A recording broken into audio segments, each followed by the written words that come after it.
Prime Minister Mark Carney has already pledged billions of dollars in new spending. Hello, people of Nepean. For housing, defense, and tariff relief. Soon he'll have to show how he's going to pay for it. Mr. Carney has made it very, very clear that all ministers and all departments must participate in making the government more efficient. There will be a budget in the coming weeks. Expect lots of red ink. And I don't want to characterize the deficit other than what I've already said. It's substantial and needs to be dealt with. That deficit is expected to be bigger than last year's, which was almost $62 billion. So a trivia question. Can the Prime Minister tell us, has there ever been a Prime Minister who has successfully doubled the deficit without even introducing a budget? It's a trick question. Mr. Speaker, this government is undertaking the biggest investment in protecting Canadians in the Canadian military.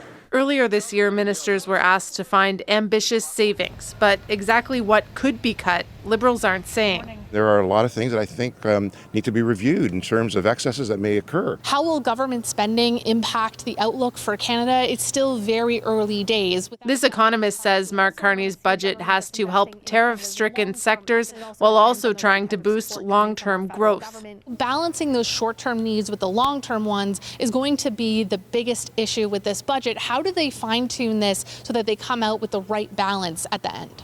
The government is now adding a little additional intrigue. For weeks, ministers have been saying that the budget is coming in October. Now the Prime Minister's office is no longer saying that, prompting speculation that it could be punted to November.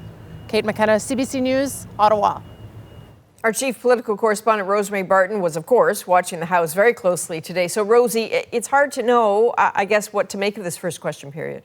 Yeah, Adrienne, first an acknowledgement to everyone. The question period is not the end-all and be-all of what happens in Ottawa or even what matters in politics. But this is the first time Mark Carney and Pierre Poilievre have come face-to-face since the debate during the election. So the dynamic is worth noting, and it was pretty cordial. It's also pretty obvious, watching the two of them, that Pierre Poilievre is the leader who has the most experience in the House of Commons, is the most comfortable speaking in these short sound bites that are effective in that format. And you heard Poilievre push for evidence of results from the government in this first 6 months.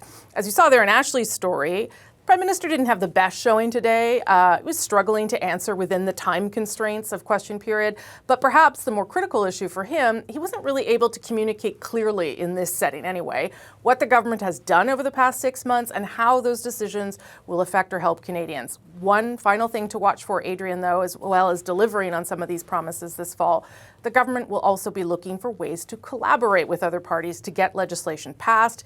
And there does appear to be some openness, depending, of course, on the issue itself. All right, Rosie, thanks very much.